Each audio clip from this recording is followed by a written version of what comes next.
World-class infrastructure. Eco-friendly campus. Broad array of academics. KL, deemed to be university. చాలా సౌమ్యులు, అదే సమయంలో పని చేయగలిగిన సత్తా ఉన్న వ్యక్తి. అభివృద్ధి కొరకు ఎంతవరకైనా వెళ్తారు. అప్పుడు నేను ఎంపీగా ఉన్నప్పుడు కూడా ఆయన బిడ్డలు వాళ్ళు కూడా ఆంధ్రప్రదేశ్కి ఏ విధంగా అభివృద్ధి చేయాలని చెప్పి ఎన్నో విధాలుగా కృషి చేసిన వ్యక్తి. అది ఆలోచించి ఇది కూటమిగా వచ్చినప్పుడు వీరైతే అభ్యర్థి అయితే గత 5 సంవత్సరాలుగా ఎన్నో విధాలుగా దౌర్జన్యాలకి అరాచాలకి మా పెద్దలు కాను ప్రకాష్ గారు చెప్పినట్టుగా ఈ తిరుపతి ప్రజలు గురయ్యారు కనుక ఒక సౌమ్యులు,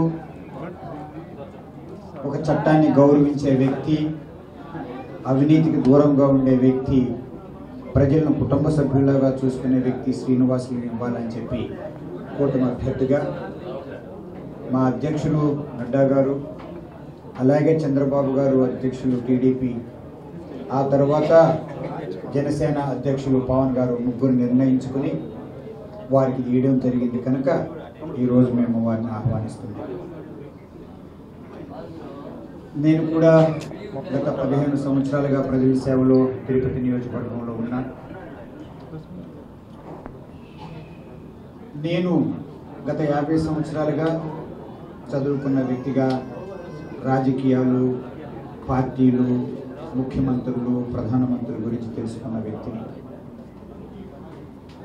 మన మోడీజీ గారు వచ్చిన తర్వాత ఏ విధంగా అభివృద్ధి ఉందో నేను ప్రత్యక్షంగా 14 నుంచి 19 వరకు ఉన్నప్పుడు నేను మోడీజీ గారి డైనమిక్ లీడర్షిప్ చూడడం జరిగింది. ఆ రోజుల్లో వేరే పార్టీ ఉండడం వల్ల అప్పటికి కూడా వారు ఎలాంటి వారంటే ఏ సమయంలో అయినా కూడా వారిని వెళ్ళి కలవచ్చు. మోడీజీ గారిని నేను ఒక అపాయింట్మెంట్ లేకుండా 6 సార్లు కలవడం జరిగిందని చెప్పి మీకు తెలియజేస్తున్నాను. చాలామందికి తెలియవచ్చు లేదా అనుమానాలు రావచ్చు, వరప్రసాదరావు గారికి ఎందుకు ఇచ్చారు అని చెప్పి. భారతదేశ చరిత్రలో ఒక క్రమశిక్షణతో కూడిన పార్టీ, అవినీతికి దూరంగా ఉన్న పార్టీ, ఒక పద్ధతిగా పార్టీ ఏదన్నా ఉందంటే నాకు తెలిసినంత వరకు బీజేపీ, భారతీయ జనతా పార్టీ అని చెప్పవచ్చు. ఏ ప్రలోభాలకు లొంగరు, ఏ రికమెండేషన్లు కానీ అవినీతికి కానీ తల ఉంచరు. వాళ్ళ చరిత్ర చాలా గొప్పది. దాదాపు 100 సంవత్సరాలు అయిపోతుంది జనసంఘ ప్రారంభించినప్పటికీ, మరో సంవత్సరంకి వచ్చేస్తుంది. సో అలాంటి వారు చక్కగా సర్వే చేయించి నాకు ఇక్కడున్న భారతీయ జనతా పార్టీ నాయకులు కానీ కార్యకర్తలు కానీ ఢిల్లీ నుంచి వారు అడిగినప్పుడు నా గురించి వారు ఒక మంచి మాట చెప్పడం వలన, అలాగే నిష్పక్షపాతంగా బీజేపీ జిల్లా అధ్యక్షులు వారు నాకు తెలియదు, నేను వారికి తెలియదు, వారు కూడా నిష్పక్షపాతంగా నా గురించి వెరిఫై చేయడం కానివ్వండి. అలాగే పురంధేశ్వరి అక్క వారు కూడా చాలా హుందాగా గౌరవనీయంగా ఉండే వ్యక్తి, ఏ ప్రలోభాలకు లొంగే వ్యక్తి కాదు. వారు కూడా అలా పంపించిన తర్వాత అప్పుడు కేంద్రీయ భారతీయ జనతా పార్టీ ఒక అనుభవంతుడు, సమర్థవంతుడు అని చెప్పి వరప్రసాదరావుకి ఇచ్చారని చెప్పి తిరుపతి ప్రజలందరూ కూడా నేను చేతులు జోడించి తెలియజేస్తున్నాను. అది కేవలం ఒక సర్వే వలన ఈ బీజేపీ నాయకులందరూ కూడా ఒక మంచి మాట నాకు చెప్పడం వలన నాకు ఇది దక్కింది కనుక నా బీజేపీ కుటుంబ సభ్యులకు, నా ప్రాణ సమానులైన వారికి నేను చేతులు జోడించి ఒక్కొక్కరికి నమస్కారాలు తెలియజేస్తున్నాను. తర్వాత ఆంధ్రప్రదేశ్ రాజకీయం చూస్తున్నాం. నేను ఎందుకు వైఎస్ఆర్ పార్టీ నుంచి వచ్చానన్నది ఒక్క విషయం చెప్పవలసిన ఆవశ్యకత ఉంది. ఎందుకంటే నా బీజేపీ సోదరులు, కుటుంబ సభ్యులు ఏ పార్టీ మారి వచ్చిన వారికి ఇచ్చారు అంటే, నా కుటుంబ సభ్యులు బీజేపీ వారు ధైర్యంగా ఏం చెప్పవచ్చునంటే, ఏ రోజు కూడా ఒక్క తప్పు చేయలేదు. వారు ఏదో అధికారంలో ఉంటే జగన్మోహన్ రెడ్డి గారి దగ్గరికి నేను చేరలేదు. ఉండకూడని చోట 2012లో వారు జైల్లో ఉంటే, నిస్సహాయులుగా ఉంటే, తండ్రి లేరు, అన్నదమ్ములు లేరు, పార్టీ ఏమాత్రం పుంజుకోలేదు, వారు వారమ్మ అదే రాజమోహన్ రెడ్డి గారు తప్ప మరో చెప్పుకోదగిన నాయకులు ఎవరు లేకపోతే నేను వెళ్ళి అదే రోజున వారు చెప్పిన వెంటనే నేను చేరాను. కనుక ఆయన ఏదో అధికారంలో ఉంటే నేను వెళ్ళలేదు. అలాగే ఇదివరకు ఓడిపోయాను, అప్పటికి ప్రజల్లో ఉన్నాను కనుక వారు నాకు ఇవ్వడం జరిగింది. అలాగే నేను కూడా విశ్వాసంగా పనిచేశాను. ఆ రోజులో 14లో ఏ విధమైన వేవ్ లేదు మాకు వైఎస్ఆర్ పార్టీకి.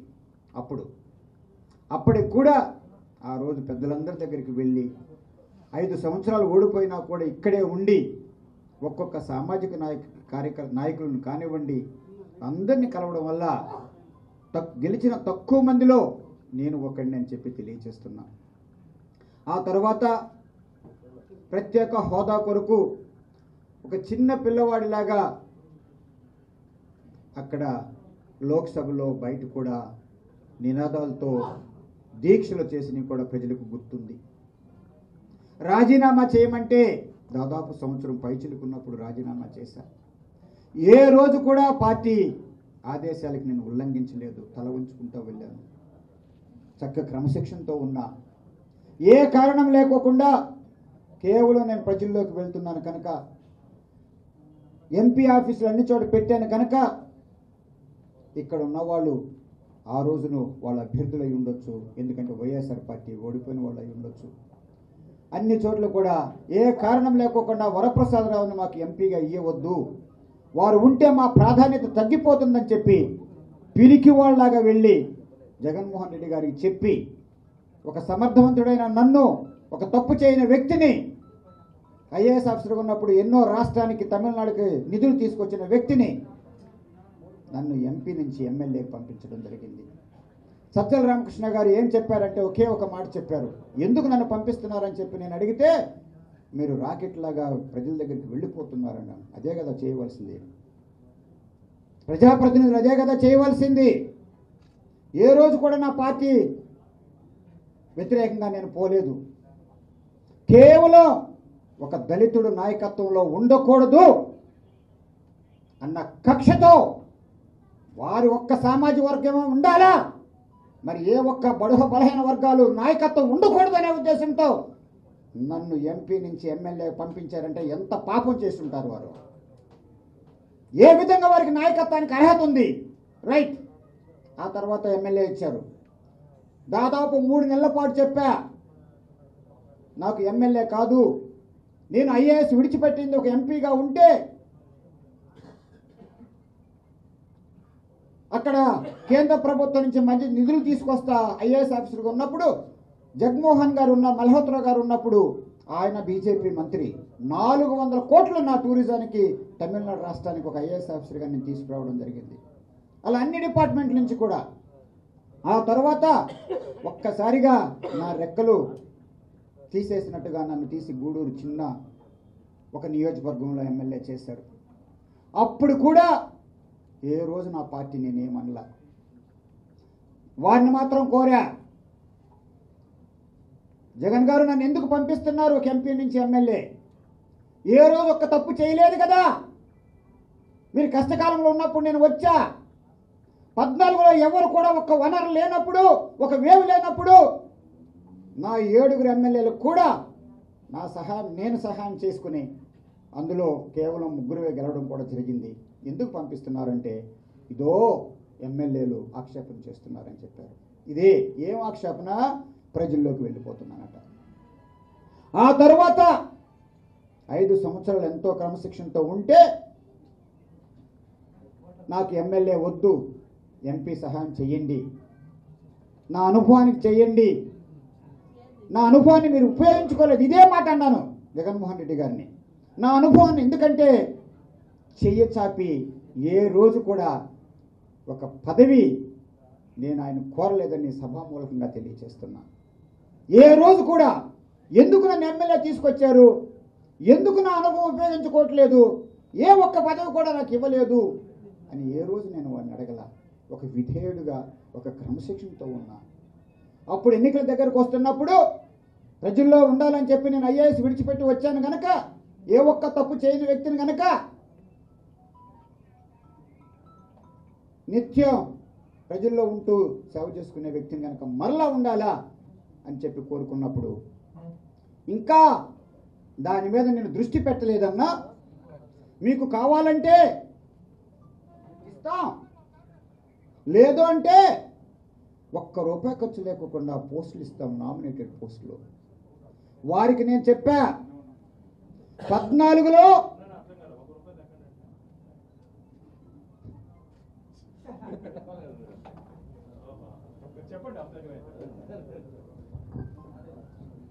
భాను ప్రకాష్ గారు చాలా, ఎందుకంటే లోతైన మనిషి, నా 25 సంవత్సరాలు లోతైన మనిషి, వీళ్ళందరికీ అర్థమైపోతుంది. ఆయన వస్తాను. అలా చేసినప్పుడు ఏ ప్రలోభాలకు లొంగలేదు. 14లో మీరు మర్చిపోయి ఉంటారు, ఇదే అన్నాను నేను జగన్ గారిని, మీరు మర్చిపోయి ఉంటారేమో, పార్టీకి నేను చేసిన సహాయాలు మర్చిపోయి ఉంటారేమో అంటే గుర్తులేదు అన్నారు. లేదు బాబు, మీరు కావాలంటే నేను బిడ్డల మీద ప్రమాణం చేస్తానన్న తర్వాత వారు అప్పుడు అంగీకరించడం జరిగింది. అయిపోయిన తర్వాత ఎంపీని వద్దన్న వాళ్ళ మీద పెట్టారు. వరప్రసాదరావుకి లేదు. వాళ్ళు ఒక్కరే కాదు, ఆత్మాభిమానం ఉన్నవాళ్ళు, బడుగు బలహీన వర్గాలకు కూడా ఆత్మాభిమానం ఉంటుంది. మరలా ఆయన ముఖం చూడలేదని చెప్పి మీకు తెలియజేస్తున్నా. చాలా మంది చెప్పారు మీరు ఉండండి, ఆయన ఇస్తారు కదా, భిక్షంపు తీసుకుంటాం అనుకున్నారు వాళ్ళు. పార్టీకి అంత చేసి ఆ రోజులకు వేవి లేనప్పుడు అన్ని దీక్షలు చేసి షర్మిల గారు పాదయాత్రలో నేను భాగస్వామిగా ఉంటే, ఆ తర్వాత ఈయన పాదయాత్రలో నేను భాగస్వామిగా ఉంటే, విజయమ్మ గారు చేసిన ఒక్కొక్క దీక్షలో కూడా నేను భాగస్వామిగా ఉంటే, ఏ కారణం లేకోకుండా మొండి చేయ చూపించడానికి ఇది ఎవరు తాతగాడు సొమ్ము అనుకున్నారు ఆ పార్టీ? మీ ఒక్కరిదేనా? నిజంగా అడుగుతున్నా. అందరూ కలిసి చేస్తేనే ఆ వైఎస్ఆర్ పార్టీ ఈ రోజు ముందుకు వచ్చింది. ఆ రోజులో కనుక మేము ప్రత్యేక హోదా కొరకు దీక్షలు చేసి ఉండకపోతే, ఆమె నిరాహార దీక్ష చేసి ఉండకపోతే, రాజీనామా చేసి ఉండకపోతే అంత వచ్చి లేదని ఒక్కసారి తెలుసుకోవద్దా ఆయన? మీరు 2 సార్లు 3 సార్లు ముఖ్యమంత్రిగా ఉండడానికి మీకు ఆశ ఉన్నప్పుడు, వరప్రసాదరావుగా ఐఏఎస్ విడిచిపెట్టి వచ్చిన వ్యక్తిగా ఒక ఎంపీగా ఉండడానికి, ప్రజల సేవ చేయడానికి నాకు అవకాశం ఇవ్వడానికి ఏమైందయ్యా నీకు? ఏమైందయ్యా? నీ మనసు ఏమైందయ్యా? ఆ తర్వాత వస్తాను భానుప్రకాష్ గారు చెప్పిన దానికి. ఎందుకంటే రాజకీయంలో పండితులు వారు. చేరిన ఎమ్మెల్యే అయిన వెంటనే మాకు 3 ఖనిజాలు ఉన్నాయి గూడూరులో. సిలికా ఖనిజం, క్వార్ట్జ్ ఖనిజం, శాండ్ ఇసుక ఉంది. వారికి నేను కోరా, బాబు ఈ విధంగా సిలికా వచ్చేసి ఇష్టం వచ్చినట్టు చేసేస్తున్నారు, శ్మశాన వాటికల్లో కూడా తీసేస్తున్నారు, తాగునీరు సాగునీటి లేకోకుండా చేస్తున్నారు, సొనకాలంలో నాశనం అయిపోతున్నాయి, ఆఖరికి వ్యవసాయం చేసుకునే భూములు పోతున్నాయి, ఇళ్ల స్థలాలు పోతున్నాయి. మీరు గ్రామ సభలు పెట్టించి అక్కడ గ్రామంలో ఉన్న వాళ్ళకి కోఆపరేటివ్ సొసైటీ పెట్టించమంటే దానికి బదిలే లేదు, కుప్పతొట్టులో వెళ్ళిపోయింది. ఆ తరువాత 3 మీటర్ల వరకు చేయవలసిన దానికి దాదాపు 20 మీటర్ల లోపలికి వెళ్ళిన తర్వాత అక్కడ చిల్లకూరులో ఉన్న ప్రజలు ఆ తర్వాత వ్యవసాయం ఎక్కడ చేసుకుంటారు? స్థానికులకు ₹1 కూడా అక్కడ రాలా, ₹1 కూడా. అలా ఎవరో వచ్చి వాళ్ళు తీసుకెళ్ళిపోతుంటే అలా పేదవాళ్ళు భిక్షగాల్లాగా చూస్తూనే ఉన్నారు. ఎక్కడి నుంచో వస్తారు, తీసుకెళ్ళిపోతారు మూటలుగా. మరలా నేను కోరా. అలాగే క్వార్ట్జ్ అదే గతి.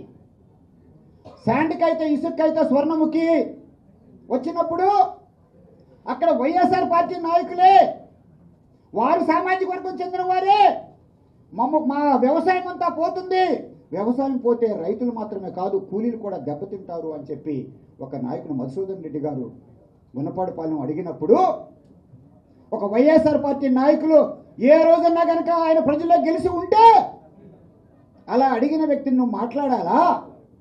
ప్రక్కనున్నప్పుడు నాకు ఒక ఎమ్మెల్యేగా నా దగ్గర సమాధానం తీసుకోవాలా, నిన్ను బయటికి పంపిస్తాను అని చెప్పిన గర్వి ఉన్నారు కూడా అక్కడ వైఎస్ఆర్ పార్టీలో. అది వాళ్ళు ఏ విధంగా ప్రజల్లో ఉండడానికి ప్రజాప్రతినిధులకు అర్హులని చెప్పి నేను అడుగుతున్నా. ఒక నాయకుడిని గౌరవించిన వారు, ఒక ఎమ్మెల్యేని గౌరవించిన వాళ్ళు ఏ విధంగా వారు అర్హులు అని చెప్పి తెలియజేస్తున్నా.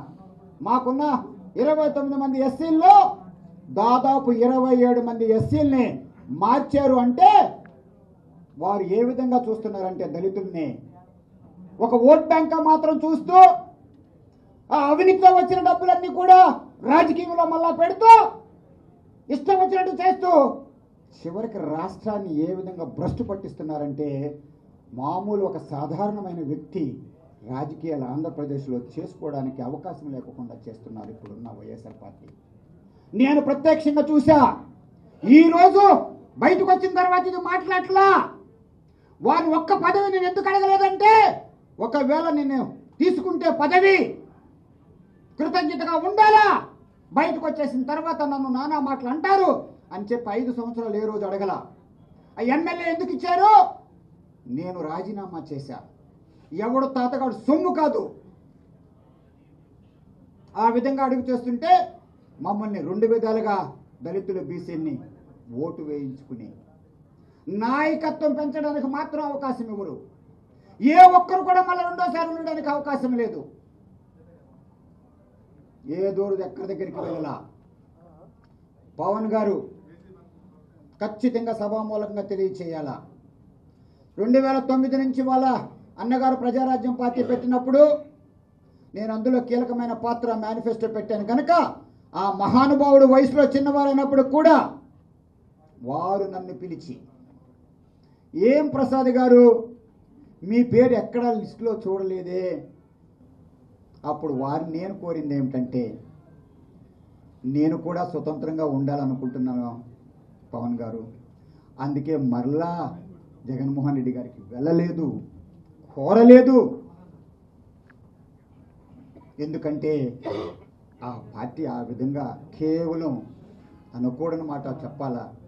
ఒక నాయకుడికి ఉండకూడని లక్షణం ఏంటంటే నాకు తెలిసిన తర్వాత ఒక ఫేవరెటిజం లేదా సొంత బంధుప్రీతి కులప్రీతి ఉండకూడదు ఎవరికి కూడా. ఎందుకంటే అందరూ ఓటు వేస్తేనే గెలిచిన వ్యక్తి ఒక్క కులానికి మాత్రం ప్రీతి చూపించుకుంటుంటే మిగిలిన వాళ్ళని ఎంత అవమానం పెట్టినట్టు అవుతుంది.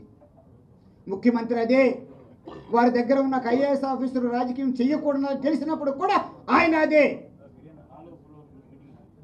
అలాగే సలహాదారులు అదే, రీజనల్ కోఆర్డినేటర్స్ అదే, డిస్ట్రిక్ట్ ప్రెసిడెంట్ అదే. మాలాంటి వాడు బడుహ బలహీన వర్గాలు మిగిలిన వాడు ఎవరి దగ్గరికి వెళ్తాం? మేము ఎవరి దగ్గరికి వెళ్ళి చెప్పుకోవాలా? మేము కూడా రాజ్యం చేయాలా అంటే మేము కూడా రాజకీయం చేయాలని చెప్పి ప్రజల సేవ చేయాలని వచ్చాం. ఎవరి దగ్గర బానిసగా ఉండడానికి రాలా. అందుకే కనీసం కూడా వారి ముఖం నా ముఖం వారు చూడడానికి కూడా నాకు మనసు రాలా. ప్రతి ఒక్కసారి కూడా పసిబిడ్డలాగా ఏ దీక్ష చేసినా కూడా ఏమి చేసినా కూడా వరప్రసాదరావు ముందుండేవాడు. అదొక క్రమశిక్షణ.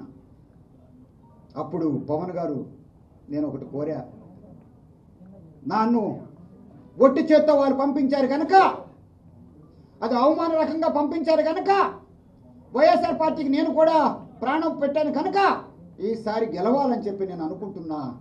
అలయన్స్లో వస్తే నేను తిరుపతి నియోజకవర్గాన్ని మాత్రం విడిచిపెట్టును. నాకు అవకాశం ఇస్తే మీరుగా కోరారు కనుక నాకు అవకాశం ఏం చెప్పి వారిని కోరిన మాట వాస్తవమే. అది అలయన్స్లో కోరా. ఆ తర్వాత వారు ఏం చేశారు తెలియలేదు, నాకు ఏమి తెలియదు. ఆ తర్వాత నేను కేవలం ఒక బయోడేటా మాత్రం ఒక SMS పంపిస్తే ఒక క్రమశిక్షణతో కూడిన పార్టీ నాకు ఫోన్ చేసి ఢిల్లీ నుంచి డీటెయిల్స్ పంపమని చెప్పి చెప్పడం జరిగింది. ఆ తర్వాత విషయం దాకా చక్కగా సర్వే చేశారని చెప్పి చెప్పాను. మోడీజీ గారి నాయకత్వం. ఆ తర్వాత ఈ సమయంలో చంద్రబాబు గారు కూడా మా అందరి తరపున కూడా మనస్ఫూర్తిగా వందనాలు తెలియచేయాలా. ఎందుకంటే జగన్మోహన్ రెడ్డి గారు చేసేది గొప్ప రాజకీయం ఏం కాదు. నేను దగ్గర నుండి వచ్చి చూసా. గొప్ప రాజకీయం ఏమి కాదు. ఏమంటే రాజకీయ కేంద్ర ప్రభుత్వంతో వచ్చిన నిధులతో కలిపి సర్పంచుల దగ్గర నుంచి కూడా నిధులు తీసేసుకుని అన్ని ఆఖరికి కార్పొరేషన్ దగ్గర నుంచి కూడా నిధులు తీసుకుని అప్పులు చేసి భానుప్రకాష్ గారు చేసినట్టుగా ఓట్లు కొనుక్కున్నాడు తప్ప నాకు తెలిసినంత వరకు చక్కటి రాజకీయం అయితే వారు చేయలా. ఆధారంతో చెప్తున్నా, కేంద్ర ప్రభుత్వం నుంచి ఇల్లు కట్టుకోవడానికి కానీ మిగిలినవి రైతు భరోసాలకు కానీ వస్తే అవి కూడా తెలియజేయవలసిన బాధ్యత మీకుంది. ఆ తర్వాత సర్పంచులు కూడా ప్రజల చేత ఎన్నుకోబడిన వారు. అన్ని నువ్వు తీసుకుని నేను ప్రజలకే ఇస్తున్నాను కదంటే ఎందుకు ఇస్తున్నావు? మరలా నువ్వు గెలవడానికి ఇస్తున్నావు. ఆ సర్పంచ్ కూడా గెలవాలి కదా, ఆ ఎంపీటీసీ కూడా గెలవాలి కదా, ఆ ఎమ్మెల్యే కూడా గెలవాలి కదా. ఏమయ్యా నువ్వు ఒక్కడవేనా? నీతో ఉన్న వారు నీ కుటుంబ సభ్యులేనా? నీ కుటుంబ సభ్యులు కాదు నాన్న, వారు మాత్రమేనా? కోటరీ మాత్రమేనా? ఇదే పనికమాలిన రాజకీయం అని చెప్పి నేను అంటున్నా. ఆ తర్వాత చంద్రబాబు గారు మాత్రం ఒక మాట నచ్చింది నాకు. జగన్ గారి కట 4 మాటలు తెలుసట. ఒకటి ల్యాండ్స్, శాండ్. రెండోది ఏంటి? మరో 2 మాటలు వైన్, మైన్. కరెక్ట్గా దానిలో మాత్రం చంద్రబాబు వారిని ఒక్క 4 మాటల్లో వారి రాజకీయాన్ని చూపించారు. అది తీసుకొచ్చి ఏం చేస్తున్నారు? అప్పుడు ఆంధ్రప్రదేశ్లో రాజకీయం ఏ విధంగా దిగజారుతుంది, ఆ చిన్న వయసులో నువ్వు వచ్చి చక్కటి రాజకీయాన్ని చేసి నువ్వు మీ నాన్నగారు చేశారంటే ప్రతిపక్ష నాయకులు కూడా మీ నాన్నగారిని మెచ్చుకున్నారే.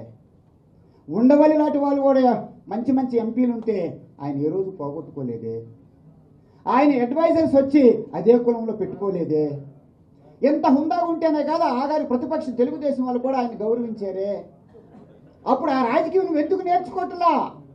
మాలాంటి వాళ్ళు విశ్వాసం ఉన్న వాళ్ళు ఎందుకు నువ్వు అలా చేసావు? ఏ విధంగా నువ్వు గ్రామాలను నాశనం చేసుకుంటూ ఖనిజాల నుంచి తీసుకొచ్చి మళ్ళీ ఈ విధంగా పెట్టుకుంటే అప్పుడు రాజకీయాలు ఎంత కష్టమైపోద్దో నువ్వు ఆలోచించావా? ఆలోచించారా? ఎంత కష్టమైపోతుంది. ఒక నీతిమంతులైన భానుప్రకాష్ గారో లేకపోతే ఇంకొకరో ఎవరన్నా కానీ చేసుకోవాలనుకుంటే అంత ఖర్చు పెట్టుకుంటూ పోతుంటే ఆ విధంగా మీరు ఆ విధంగా ప్రభుత్వం ఓట్లు కొనుక్కుంటుంటే ఈ విధంగా ఖనిజాలతో వచ్చిన మళ్ళా నువ్వు ఇంకొక విధంగా నువ్వు ఓట్లు కనుక్కుంటే అప్పుడు ఒక సామాన్యుడు వరప్రసాదరావు లాంటి వాడు ఏ విధంగా వస్తారు రాజకీయాల్లో?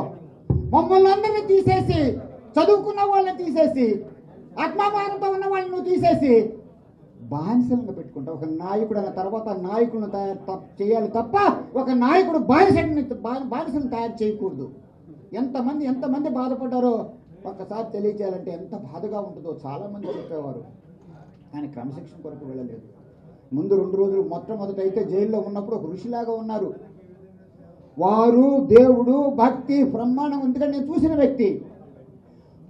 అలాగే ప్రతిపక్షంలో ఉన్నప్పుడు ఒక మంచి వ్యక్తిగా ఉన్నారు. అధికారంలో మొదటి సంవత్సరం బాగానే ఉన్నారు. ఆ తర్వాత ఇదో లార్డ్ యాక్ట్ అని ఒక మాట చెప్తారు, power corrupts absolute power absolutely అని. సో ప్రజలు ఎప్పుడైతే అంత పెద్ద మద్దతు ఇచ్చారో అలా ఆ విధంగా వెళ్ళిపోతుంది. అది తెలియకోకుండా మన ఆంధ్రప్రదేశ్లో ప్రజాస్వామ్యాన్ని కూని చేస్తుందని చెప్పి తెలియచేస్తూ మోడీ గారు ఆ గొప్ప నాయకత్వాన్ని మాకు అవకాశం ఇవ్వండి. నేను ఒక అనుభవంతుడిని, కేంద్ర ప్రభుత్వం నుంచి మంచి నిధులు తీసుకొస్తా, ఎంపీగా ఉన్నప్పుడు ఆఫీస్ ఇక్కడ పెట్టా, రాయల చెరువు గేటు మీ ముందుకు తీసుకొచ్చా, అలాగే రైల్వే స్టేషన్ ఎన్నో వసతులు చేశా, అక్కడ పక్కనున్న రైల్వే స్టేషన్ కూడా తిరుచానూరు రైల్వే స్టేషన్ తీసుకొచ్చింది నేనే అని చెప్పి మీకు తెలియజేస్తున్నా. తిరుపతిలో ఉన్న అక్కడ రైల్వే కోచింగ్ క్లీనింగ్ కూడా నేనే మన తిరుపతి వెస్ట్కి పంపించా. ఆ తర్వాత నేను కోరిన తర్వాత కేంద్ర ప్రభుత్వం వాళ్ళు మోడీ గారు పెద్ద మనసు పెట్టుకుని నాయుడుపేట నుంచి తిరుపతి వరకు కూడా నేషనల్ హైవే నేను కోరిన తర్వాత అది వచ్చింది. అలా అన్ని చోట్ల కూడా అదే విధంగా నేను చేసుకొచ్చాను. మరలా నాకు ఒక అవకాశం ఇచ్చారు మన బీజేపీ నాయకులు అందరూ కలిసి నాకు. అలాగే చంద్రబాబు గారు, అలాగే జనసేన అధ్యక్షులు పవన్ కళ్యాణ్ గారు పెద్ద మనసు పెట్టుకుని ఈ రాజ్యంలో ఇక్కడ రాష్ట్రంలో ఉన్న అవినీతి పాలన పోవాలా అనే ఉద్దేశంతో మోడీ గారు కూడా మీటింగ్లో కూడా చెప్పడం జరిగింది. దయచేసి మాలాంటి వాళ్ళని గెలిపించండి, మీకు ఏ విధంగా చక్కగా సేవ చేసి రుణం తీర్చుకుంటాం. ఈ సమయంలో శ్రీనివాసులు గారు జేఎంసీ గారు నేను చిరకాల మిత్రులు. ఖచ్చితంగా ఒక సౌమ్యుడు కావాలా? మా ఇద్దరు కాంబినేషన్ మీరు ఎలా ఉంటుందో చూస్తారు. మా పార్టీలు మేము ఎవరిని విడిచిపెట్టుకోము. ప్రతి ప్రాధాన్యత మేము వాళ్ళకి ఇచ్చుకుంటూ అదే సమయంలో మమ్మల్ని ఇద్దరిని కూడా గెలిపించిన ప్రజలకి మేము సేవ చేస్తాము, నిష్పక్షపాతంగా చేస్తాము, దౌర్జన్యాలు ఉండవు. అదే సమయంలో మేమిద్దరం కలిసి గత 5 సంవత్సరాల్లో మా నాయకులు చెప్పినట్టుగా ఏ విధంగా తిరుపతికి అరాచకాలు అన్యాయాలు జరిగితే భూములు కనుక పోతే కేంద్ర ప్రభుత్వం నుంచి ఒక కమిటీ తీసుకొచ్చి అది తప్పనిసరిగా ఎవరైతే తీసుకున్నారో అవన్నీ కూడా తీసుకొచ్చి తిరుపతి ప్రజలకు మేము అందజేస్తామని చెప్పి మేము తెలియజేస్తున్నాం. ఒక్కటి కూడా విడిచిపెట్టాం. కనుక అలాంటి అవినీతితో ఉన్న ప్రభుత్వం మనకు వద్దు. ఇప్పుడున్న కూటమి బీజేపీ, తెలుగుదేశం, జనసేనకి మీరు అవకాశం ఇవ్వండి, మంచి పాలన ఇస్తామని చెప్పి తెలియజేస్తూ దయచేసి ఇంత అవకాశం నాకు ఇచ్చినందుకు మరొక్కసారి మోడీజీ గారికి, నడ్డా గారికి, నా బీజేపీ కుటుంబానికి నేను ఎప్పుడు రుణపడి ఉంటా. అదే సమయంలో చంద్రబాబు గారికి, పవన్ గారికి కూడా నా తరఫున కూడా మాకు అవకాశం ఇచ్చినందుకు నమస్కారాలు తెలియజేస్తూ సెలవు. మరిన్ని వీడియోస్ కోసం ఛానల్ ని సబ్స్క్రైబ్ చేయండి. లేటెస్ట్ అప్డేట్స్ కోసం వాట్సాప్ ఛానల్ ని ఫాలో చేయండి. అండ్ లింక్ డిస్క్రిప్షన్ లో ఉంది.